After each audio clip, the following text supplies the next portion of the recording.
જય દ્વારકાધીશ મિત્રો, આપ સૌનું સ્વાગત છે આપણી યુટ્યુબ ચેનલમાં અને હું છું ભરત આહિર।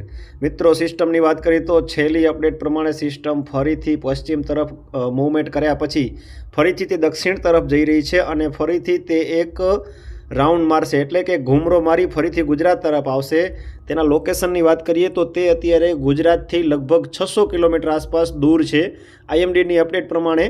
અને વાત કરીએ આગળ 28 તારીખે તે સૌથી નજીકના સમયમાં આવવાની છે કે નજીકનું ડિસ્ટન્સ જોવા મળશે ગુજરાતથી, તો જે 350 અથવા 400 કિલોમીટર જેટલું હશે અથવા તેનાથી થોડું ઘણું ઓછું હોઈ શકે છે। 28 તારીખે ગુજરાતની સૌથી નજીક આવશે, એટલે આપણે માની લઈએ કે 28 તારીખ છે તે વરસાદ માટેની મુખ્ય તારીખ રહેવાની છે અને તેની જે છે વરસાદની માત્રા એ સમયે વધુ થશે। જોવા જઈએ કાલના સમય માટેની તો આવતીકાલે 27 તારીખે કયા વિસ્તારોમાં સૌથી વધારે વરસાદની શક્યતા રહેલી છે તેના વિશેની વાત કરીએ તો મિત્રો, આવતીકાલથી જે માવઠાની જે સિસ્ટમની અસર છે તેની વિધિવત રીતે તેની અસર થવાની છે। ખાસ કરીને આવતીકાલે વહેલા સવારથી ઘણી બધા વિસ્તારમાં વરસાદ થઈ શકે છે અથવા તો બપોર પછીથી ઘણા બધા વિસ્તારોમાં વરસાદના વિસ્તારોની અંદર વધારો થઈ શકે છે। તો મિત્રો, વાત કરીએ આવતીકાલના વરસાદના વિસ્તારોની, તો આવતીકાલે સૌથી પહેલાં જે આપણે અગાઉ માહિતી આપી હતી તે પ્રમાણે જ 5 જે જિલ્લા છે તે સૌથી વધુ અસરમાં રહેવાના છે ને આવતીકાલે તે તમામ જિલ્લાઓની અંદર અસર જે છે તે વધુ થવાની છે। પોરબંદર, જૂનાગઢ, ગીર સોમનાથ, અમરેલી અને ભાવનગર। ત્યારબાદ મિત્રો આવતીકાલે બોટાદ જિલ્લાની અંદર, રાજકોટ જિલ્લાની અંદર તેની અસર છે તે થોડી વધી શકે છે। સાથે સુરેન્દ્રનગર જિલ્લાના ભાગોમાં પણ આવતીકાલે થોડી ઘણી અસર છે તે વધવાની છે। તો મિત્રો, સિસ્ટમને તમે જોઈ શકો છો તે અરબ સાગરની અંદર સ્થિર જ છે એમ કહી શકાય, કારણ કે જે શક્તિ વાવાઝોડું સ્થિર થયું એવી જ રીતે અગાઉ આપણે વિડીયોમાં જેની માહિતી આપી દીધેલી છે કે તે ગુજરાતની આસપાસ રહેવાનું છે, દૂર જઈ શકે તેવું કોઈ મૂવમેન્ટ જોવા નથી મળી। તેનો રૂટ છે તે કોઈ દૂર ગુજરાતથી જાય એવું દેખાઈ રહ્યું નથી, એટલે લાંબુ ચાલવાનું છે। આ જે માવઠું છે તેના દિવસો છે તે લંબાઈ શકે છે અને લગભગ 1-2 તારીખ સુધી તે લંબાઈ શકે છે અને સિસ્ટમ આખરે શક્તિ વાવાઝોડું જેમ દરિયાની અંદર જે છે શાંત થયું એવી જ રીતે આ સિસ્ટમ પણ દરિયાની અંદર જ સમાઈ જશે અને ત્યાં જ નબળી પડવાની છે।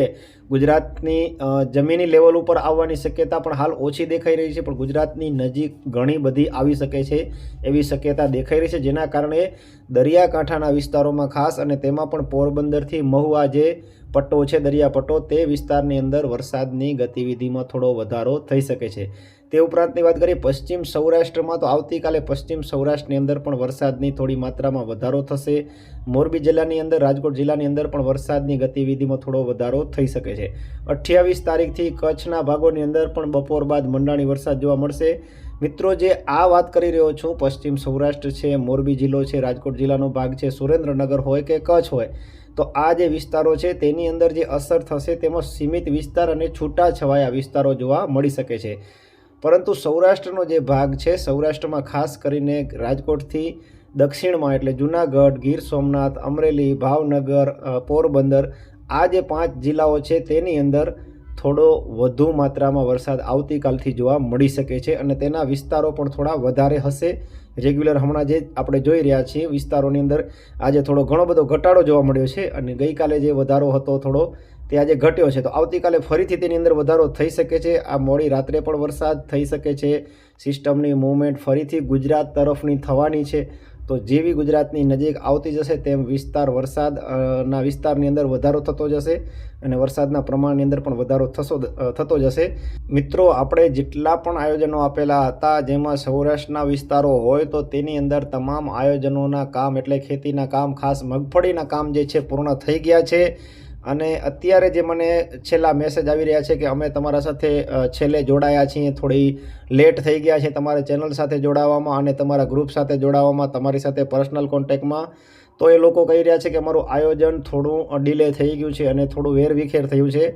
તો ફરીથી મિત્રો તમારું સ્વાગત છે આપણી ચેનલ ઉપર અને વધુમાં વધુ લોકો સુધી આ માહિતી પહોંચાડો, જેથી કરીને એ લોકોનું પણ તમારી જેમ જ કામ સરળતાથી થઈ જાય, સમયસર થઈ જાય, તો જેથી કરીને તમામ લોકોની જે કંઈ જણસી છે તેને નુકસાન થતું આપણે બચાવી શકીએ અને આવતા વર્ષથી ફરીથી મજબૂત રીતે સારી માહિતી, સચોટ માહિતી તમારા સુધી પહોંચાડતા રહેશું। વધુ કોઈ પણ માહિતી છે તે મેસેજ દ્વારા તમે પૂછી શકો છો અને ખાસ મેસેજ કરવાનું વધારે રાખજો, જેથી કરીને હું તમને જવાબ સરળતાથી મારા સમય પ્રમાણે આપી દઉં। આપ સૌનો ખૂબ ખૂબ આભાર। જય દ્વારકાધીશ।